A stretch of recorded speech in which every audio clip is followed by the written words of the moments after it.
Shalom Bapak Ibu, saudara yang dikasihi Tuhan. Saya ingin share kebenaran firman Tuhan yang saya gumuli selama ini ya.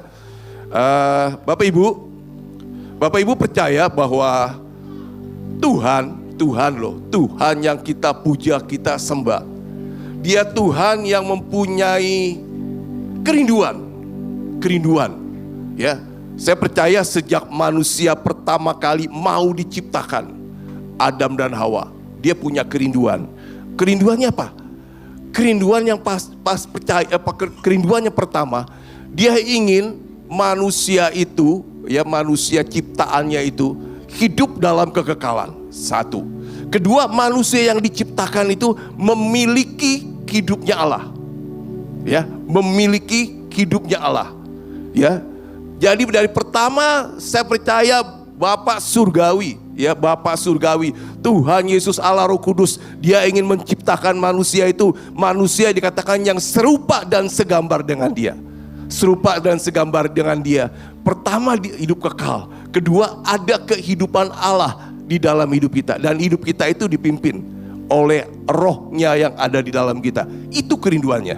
Nah, saya coba Bapak Ibu ya, dengan saya berdoa dan Tuhan singkapkan bahwa ini loh kerinduan aku dari pertama kali manusia diciptakan. Nah, mari Bapak Ibu kita sama-sama belajar ya, sama-sama belajar ya. Kita buka dari Kejadian pasal 2. Kejadian pasal 2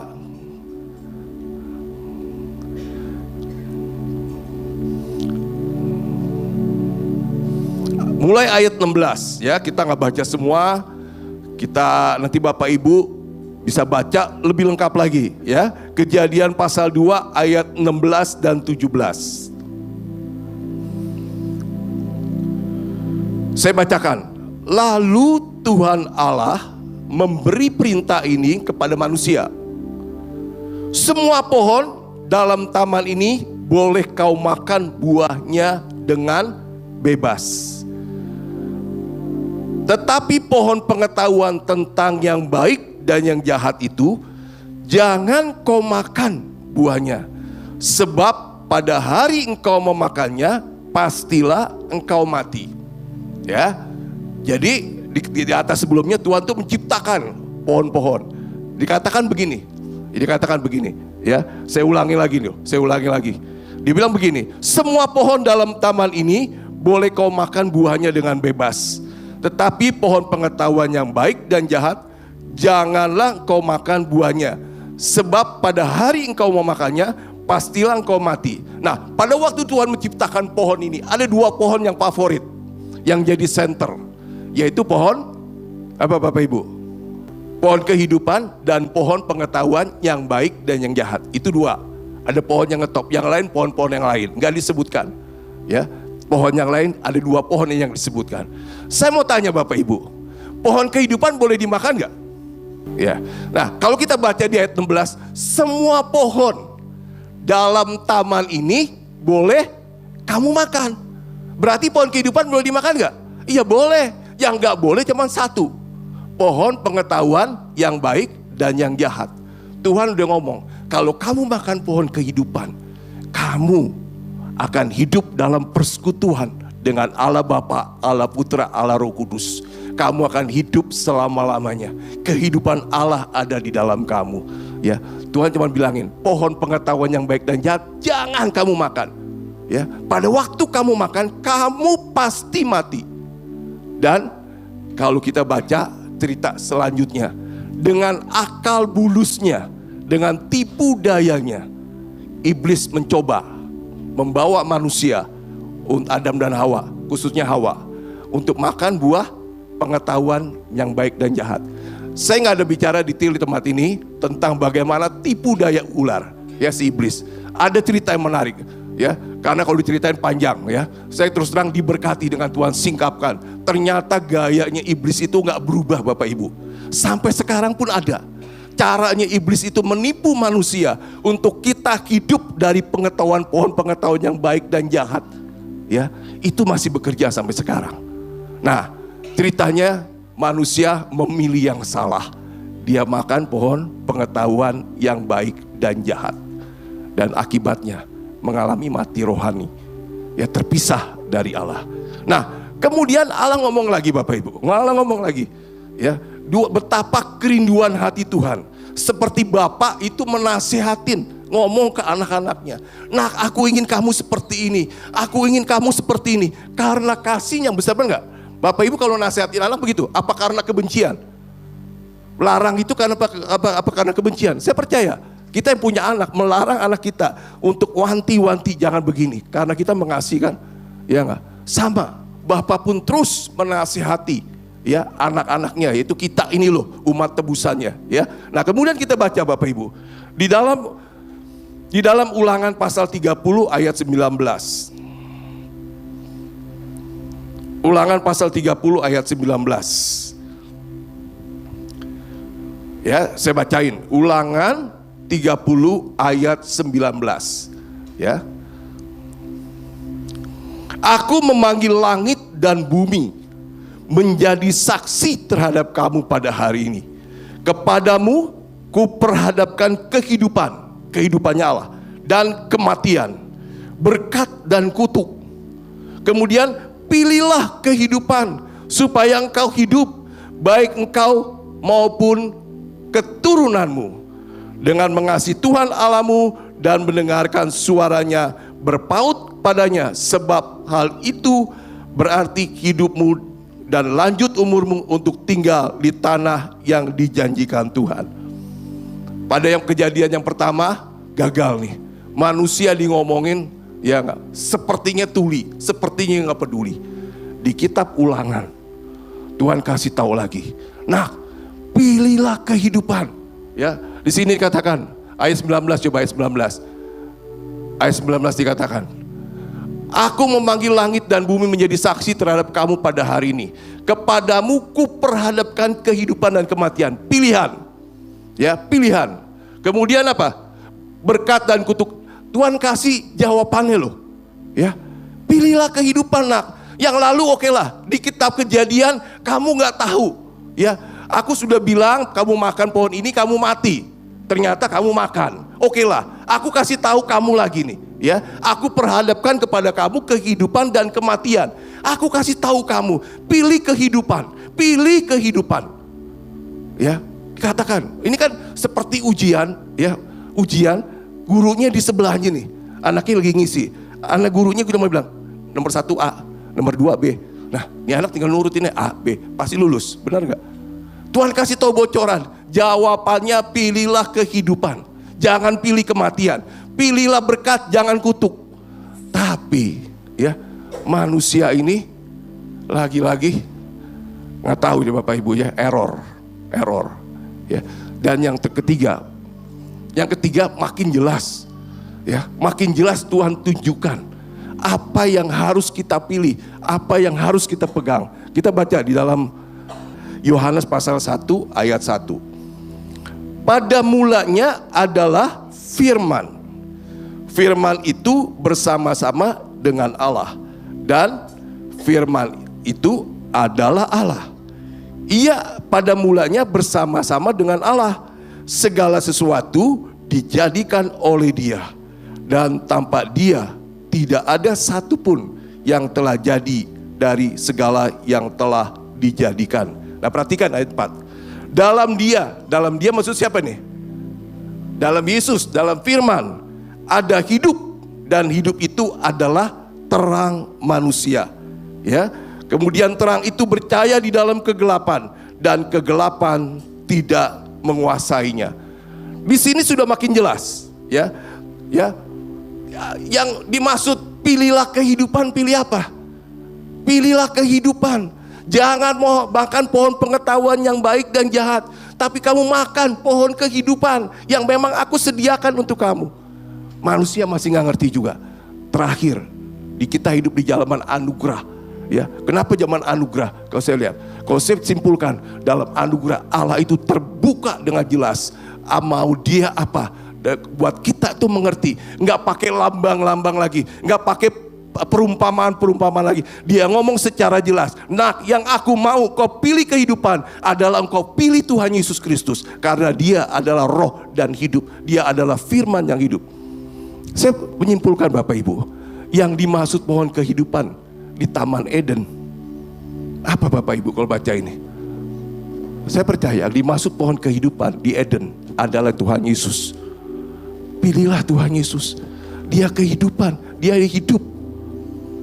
Tapi manusia lebih senang. Ya. Tapi malam hari ini saya mau kasih tahu Bapak Ibu, ya, Tuhan itu begitu mengasihi kita. Dia begitu sangat mengasihi kita. Ya, dulu zaman Adam dan Hawa, dia mungkin Bapak Ibu kita masih belum mengerti maksudnya apa sih Tuhan. Di kitab Ulangan, di zaman bangsa Israel keluar dari Mesir, ya, dikatakan, "Nak, pilihlah kehidupan," sudah semakin jelas. Dan kita yang hidup di zaman anugerah, Tuhan Yesus sudah berkata dengan jelas, firman Tuhan mengatakan dengan jelas, pilihlah Tuhan Yesus Kristus. Pilihlah dia, ambil dia, makan firman-Nya. Dikatakan di dalam dia ada hidup, di tempat lain, oknum lain tidak ada kehidupan. Kalau kita terima Yesus, kamu akan mendapatkan hidupnya Allah sendiri. Hidupnya Allah, hidup yang berkelimpahan, hidup yang berkemenangan. Sekarang mau jelas apa lagi? Ya, ini benar-benar sudah tergantung pilihan kita. Nah, Bapak Ibu, karena Adam dan Hawa makan pohon pengetahuan yang baik dan jahat, makan kan akhirnya kan dia mati. Ya. Dan saya merenungkan begini, karena Adam dan Hawa makan pohon pengetahuan yang baik dan jahat, mau nggak mau ini kita keturunan Adam juga ini. Benar nggak? Ya, kita keturunan ada turunan Adam, manusia pertama, kakek nenek moyang kita. Jadi mau nggak mau nih pohon pengetahuan yang baik dan jahat ada nempel loh, masuk buahnya itu karena kita makan ada sifat, ya, ada karakter, ada kekuatan dari buah pohon pengetahuan yang baik dan jahat itu dalam hidup kita. Contohnya apa? Ya kita mati, kita nggak bisa hidup kekal di bumi ini loh, ya. Ada umur terbatas, benar nggak? Umur sekian kamu pulang. Ya entah melalui kejadian apa kamu pulang. Ya, Adam aja cuma bisa berumur 980 kalau nggak salah, nggak sampai 1000. Ya, dan dikatakan sekarang umurnya makin lama makin kurang. Berarti masih ada nih jejak pohon pengetahuan yang baik dan jahat ini dalam hidup kita. Tapi kalau kita sudah menerima Yesus sebagai Tuhan dan Juru Selamat kita udah pernah undang dia masuk dalam hidup kita. Ada pohon kehidupan di dalam kita. Amin. Seberapa besar pohon kehidupan menguasai hidup kita, sebegitu besar pula kehidupan Tuhan masuk dan tinggal di dalam kita. Kalau saya ditanya kerohanian orang ada beda enggaknya sih? Ada tingkatannya, saya nggak tahu. Cuman yang saya tahu Bapak Ibu, kalau kita makin banyak makan firman Tuhan, kita makin mengerti firman Tuhan, kita makin hidup di dalam firman Tuhan, kehidupan ilahi makin menguasai hidup kita. Makanya Yesus berkata begini loh, barang siapa tinggal di dalam aku, kemudian apa itu? Apa itu? Ayo. Dan firmanku tinggal di dalammu, ya enggak? Benar enggak? Dibilang, jadi kamu sejauh mana Kristus itu mau tinggal di dalam kamu, itu sejauh mana firman Tuhan itu tinggal dalam hidup kita. Kalau hidup kita makin mau dikuasai oleh Roh Kudus, oleh Tuhan Yesus, makin banyaklah makan firman, makin menyediakan waktulah membaca firman, merenungkan firman, ya, dan melakukan firman. Itu Yesus makin menguasai kehidupan kita. Nah, karena dua pohon ini ada di dalam kita, ya, pohon pengetahuan yang baik dan jahat dan juga pohon kehidupan ada di dalam kita. Seringkali kita ini salah melangkah, benar nggak? Ya, sering melangkah. Kita jalan mengikuti pohon kehidupan, apa pohon pengetahuan yang baik dan jahat. Ya, kalau saya kaitkan dengan firman saya yang pernah sampaikan, kita hidup ini berdasarkan kedagingan, pohon pengetahuan yang baik dan jahat, atau kita mau hidup dipimpin Roh Kudus. Jelas Bapak Ibu. Kalau kita mau hidup dipimpin oleh Roh Kudus, ya enggak, kita akan hidup berkemenangan. Ya, tapi kalau kita mau hidup dipimpin oleh kedagingan kita tuh apa sih? Manusia lama kita mengandalkan pikiran kita, kemampuan kita sebagai manusia. Ya, kita menilai segala sesuatu, melakukan sesuatu berdasarkan panca indera kita, bukan berdasarkan pimpinan Roh Kudus. Nah, itu namanya kita hidup dipimpin oleh pohon pengetahuan yang baik dan jahat. Nah, supaya Bapak Ibu lebih jelas, ada 2 contoh di dalam Alkitab. Ini contohnya menarik, ya, supaya kita makin mengerti bagaimana kita hidup di hari-hari yang akan datang. Hari-hari yang akan datang kita harus hidup berdasarkan dari pohon kehidupan, atau kita harus hidup di bawah, dipimpin, dikuasai oleh Roh Kudus. Jangan mau kita ikuti kedagingan kita. Jangan mau kita hidup dari pohon pengetahuan yang baik dan jahat. Nah, ini ada ceritanya Bapak Ibu, ya. Kita buka di Alkitab.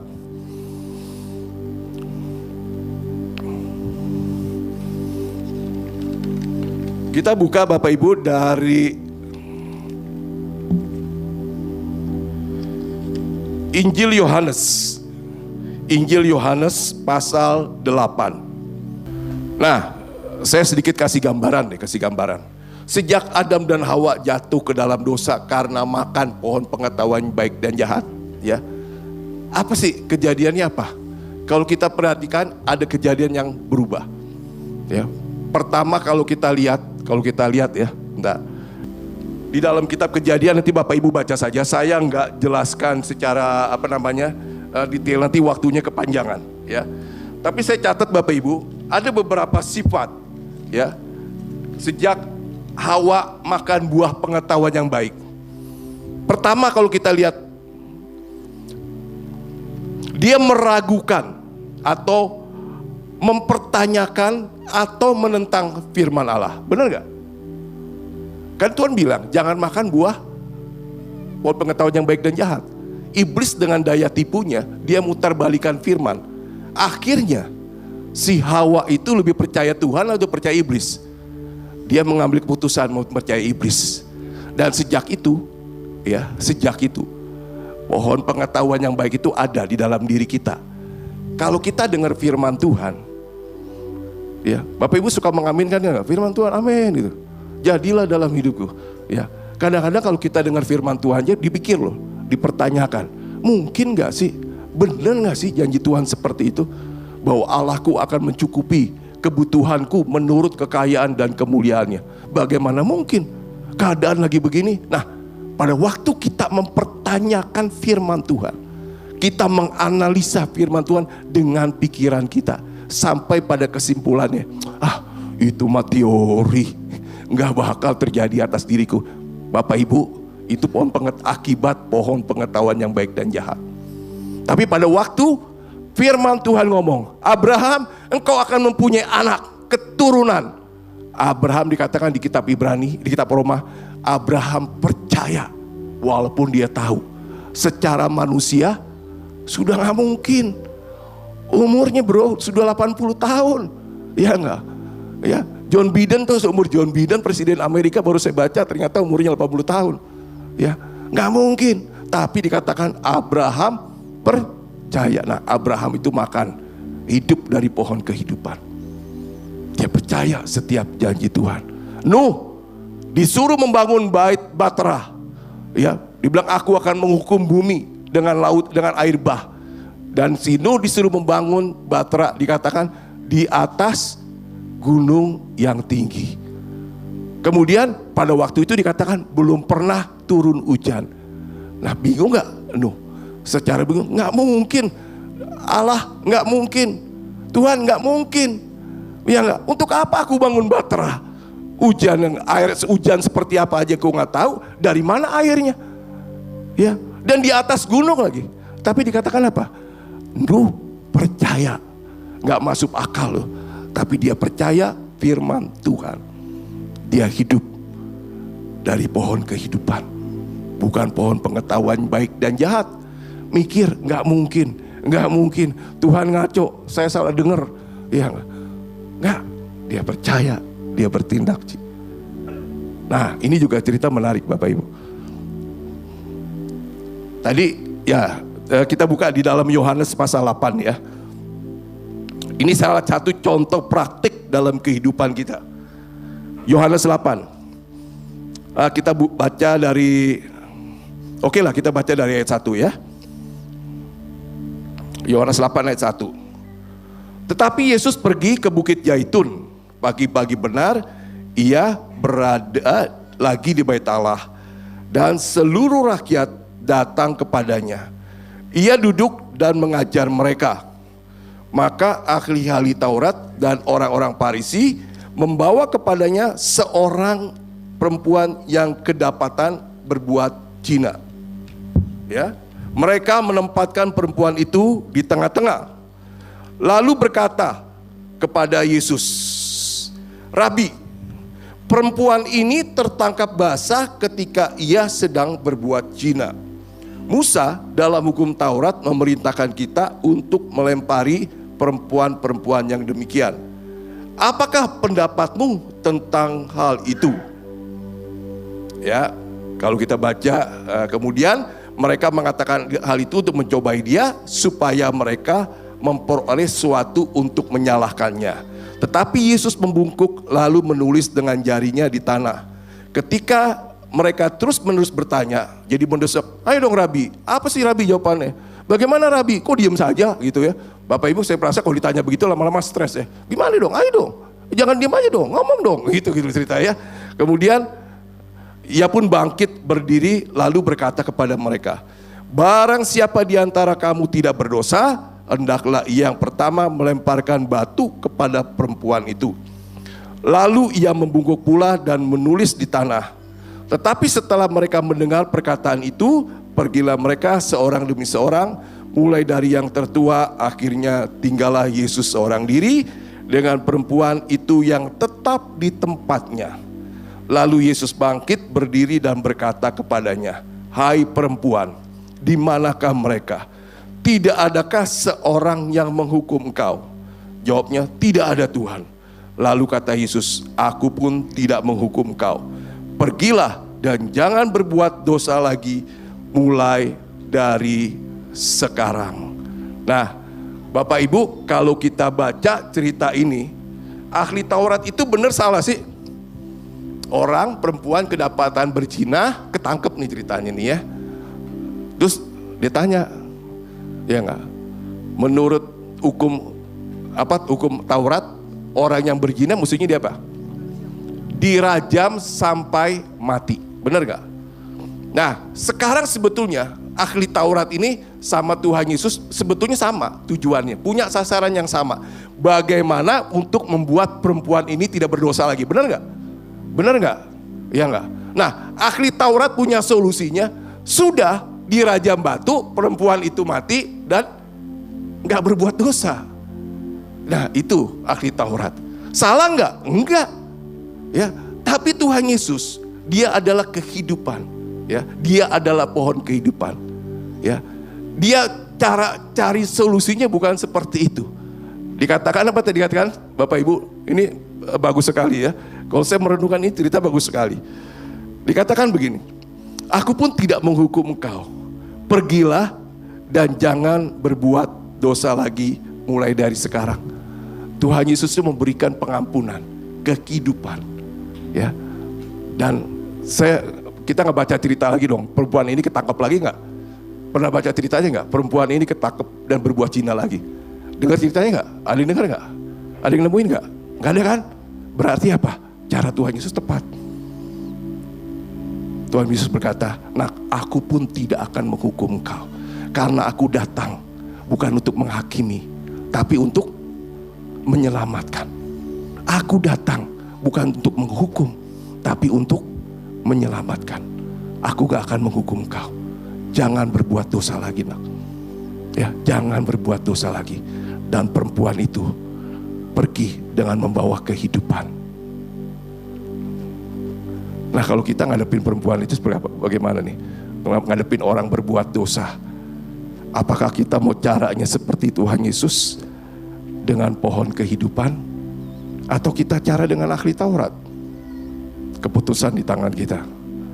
Tapi kalau kita makin hidup dengan pohon kehidupan, kehidupan Allah makin menguasai hidup kita. Amin. Amin. Siapa yang setuju? Siapa yang setuju? Saya yang setuju. Ya, kita sama-sama ngambil keputusan untuk hidup dari pohon kehidupan. Ya. Kemudian kalau kita baca, tadi saya katakan ahli Taurat itu nggak salah. Dia menjalankan hukum Taurat. Tapi Yesus, kelebihan dari Yesus, dia membawa Injil kasih karunia. Injil kasih karunia itu melebihi dari hukum Taurat. Ya, dikatakan kita dibenarkan lagi, dibenarkan loh, bukan melakukan hukum Taurat. Tapi kita dibenarkan karena percaya Yesus. Kita dibenarkan oleh Tuhan Yesus. Ya, bukan karena kita melakukan hukum Taurat, tapi kita dibenarkan karena percaya Tuhan Yesus. Amin. Amin. Nah, ada satu kisah lagi yang menarik Bapak Ibu. Kisah Rasul pasal 16. Atau kita baca Bapak Ibu, kita baca dari ayat 19 deh, biar ceritanya utuh ya.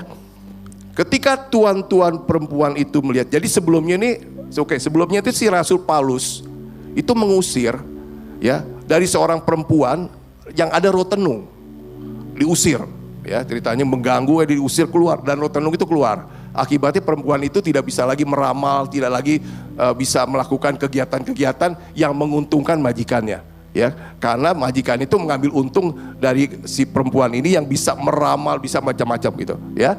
Nah, dilanjutkan ceritanya. Ketika tuan-tuan perempuan itu melihat bahwa harapan mereka untuk mendapat penghasilan lenyap, mereka menangkap Paulus dan Silas, lalu menyeret mereka ke pasar untuk menghadap penguasa. Setelah mereka membawa keduanya menghadap pembesar-pembesar kota itu, berkatalah mereka, katanya, orang-orang ini mengacau kota kita ini karena mereka orang Yahudi, dan mereka mengajarkan adat istiadat yang kita sebagai orang Rom tidak boleh menerimanya atau menurutinya. Juga orang banyak bangkit menentang mereka. Lalu pembesar-pembesar kota itu menyuruh mengoyakkan pakaian dari tubuh mereka dan mendera mereka. Setelah mereka berkali-kali didera, mereka dilemparkan ke dalam penjara. Kepala penjara itu diperintahkan untuk menjaga mereka dengan sungguh-sungguh. Sesuai dengan perintah itu, kepala penjara itu memasukkan mereka ke ruang penjara yang paling tengah dan membelenggu kaki mereka dalam pasungan yang kuat. Tetapi kira-kira tengah malam, Paulus dan Silas berdoa dan menyanyikan puji-pujian kepada Allah, dan orang-orang hukuman lain mendengarkan mereka. Akan tetapi terjadilah gempa bumi yang hebat, sehingga sendi-sendi penjara itu goyah, dan seketika itu juga terbukalah semua pintu dan terlepaslah belenggu mereka semua.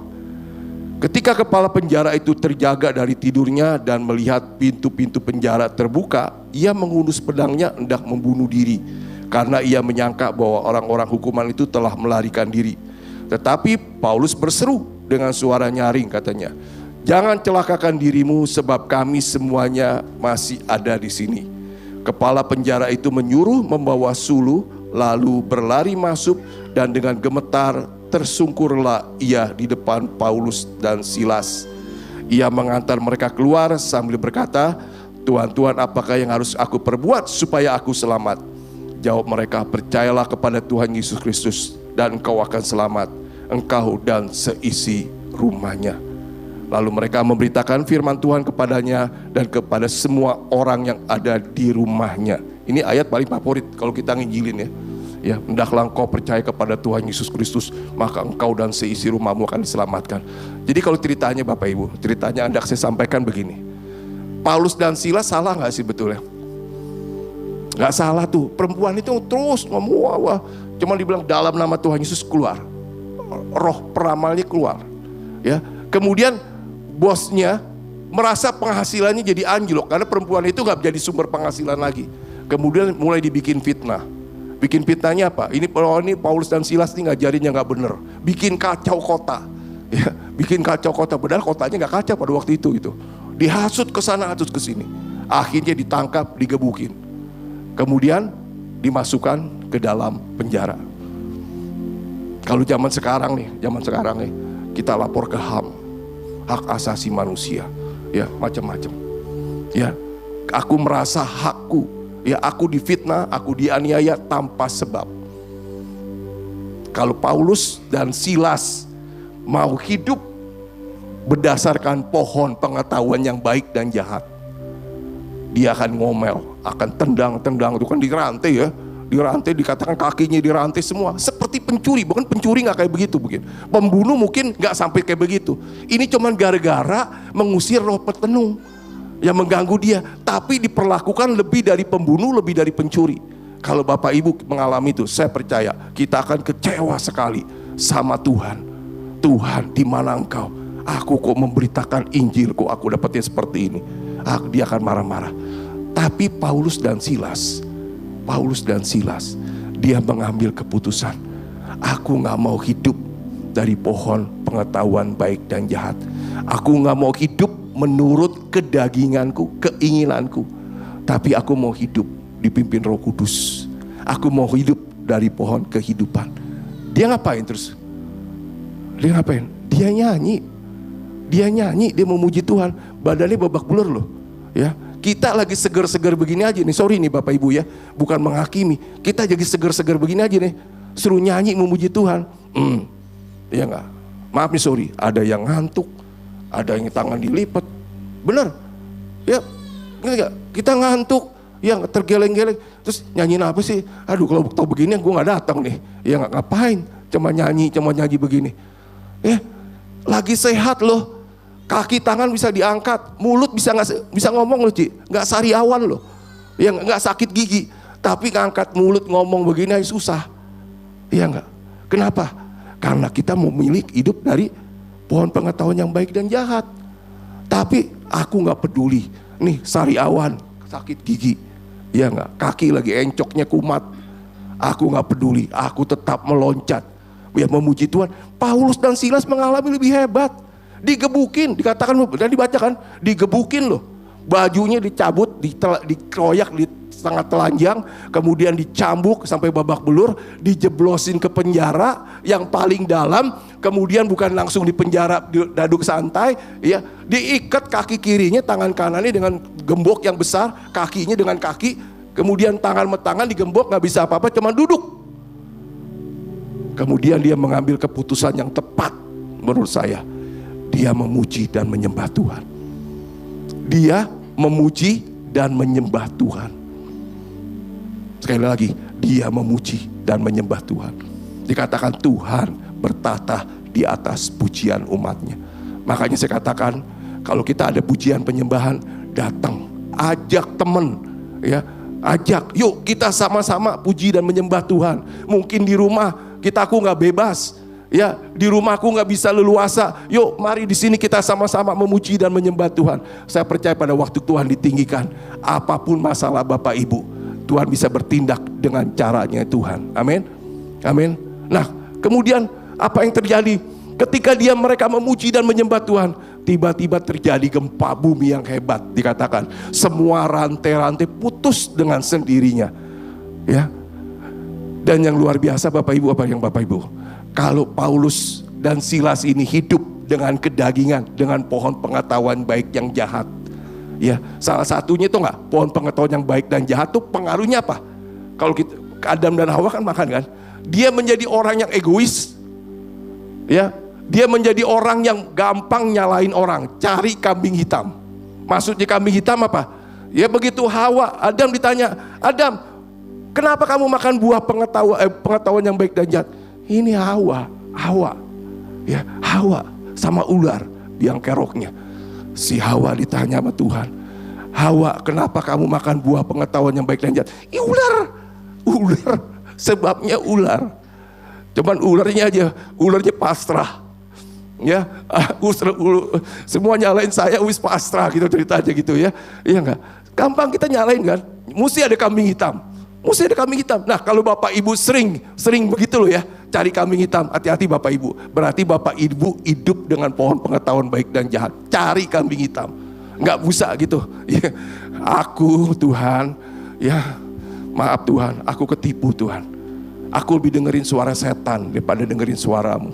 Aku lebih percaya kepada setan daripada Engkau. Ampuni aku Tuhan. Ya, ampuni aku Tuhan. Saya percaya Tuhan akan mengampuni. Ya, ini makanya Bapak Ibu hati-hati ya. Ya, kalau kita gampang, ya saya ngomong buat diri saya sendiri. Kalau gampang nyalain orang, ya enggak, terus cari kambing hitam, hati-hati tuh. Ya, itu berarti, masih hidup dalam pohon pengetahuan baik yang jahat. Mendingan udah pasrah, akui salah, gitu ya. Mereka lepas dari penjara, lampu mati, obor semua mati. Kemudian apa yang dilakukan oleh Paulus dan Silas? Kalau dia mau hidup dengan kedagingan dia nih, dengan pikiran dia nih, dengan kemauan dia sendiri, ya, dia akan apa Bapak Ibu? Apa? Kabur. Orang gak salah kok. Di penjara, pintu terbuka semua. Penjaga gak tahu pada kabur. Ya kabur ya keluar. Tapi Paulus dan Silas ini luar biasa. Dia bilang enggak, aku mau tetap tinggal di sini. Ya enggak, karena dia tahu apa? Kalau aku keluar, kepala penjara itu pasti mati. Di zaman Romawi gitu Bapak Ibu. Salah tuh nggak ada, maafin aku ya. Oke, sana. Nggak ada. Zaman Romawi ini sama. Ya, dia salah sedikit nggak peduli, langsung tancap pakai tombak.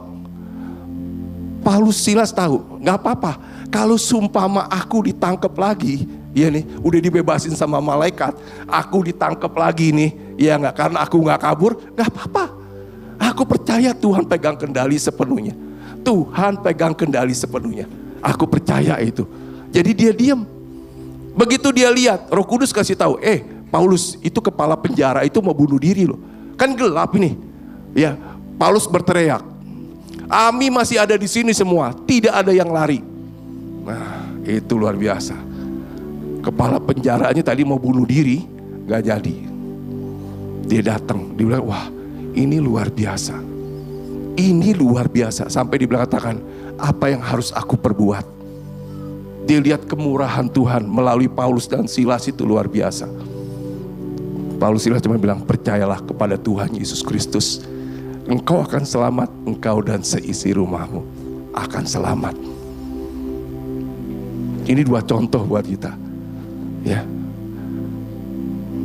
jangan akibat buah pengetahuan yang baik dimakan sama Adam dan Hawa yang sekarang ada di dalam diri kita. Ya, ada pikiran yang suka nggak percaya sama firman Tuhan, suka bertanya, suka menganalisa. Ada sifat yang egois, mikirkan diri sendiri. Ya, ada yang senang menyalahkan orang lain. Ya, menyalahin orang lain, nggak mau disalahin sendiri. Kelihatannya kalau salahin diri sendiri, orang lain yang berbuat dosa. Kemudian, kalau kita baca lagi ya, akibat makan buah pengetahuan yang baik dan jahat.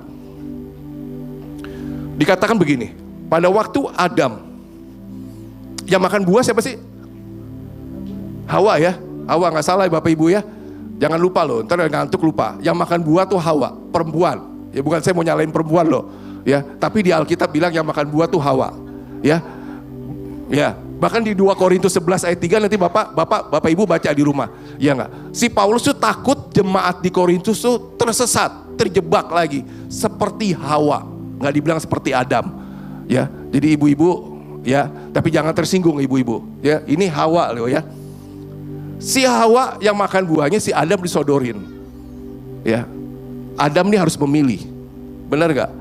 Aku taat sama Tuhan, mengasihi Tuhan, apa aku mengasihi istriku? Benar nggak?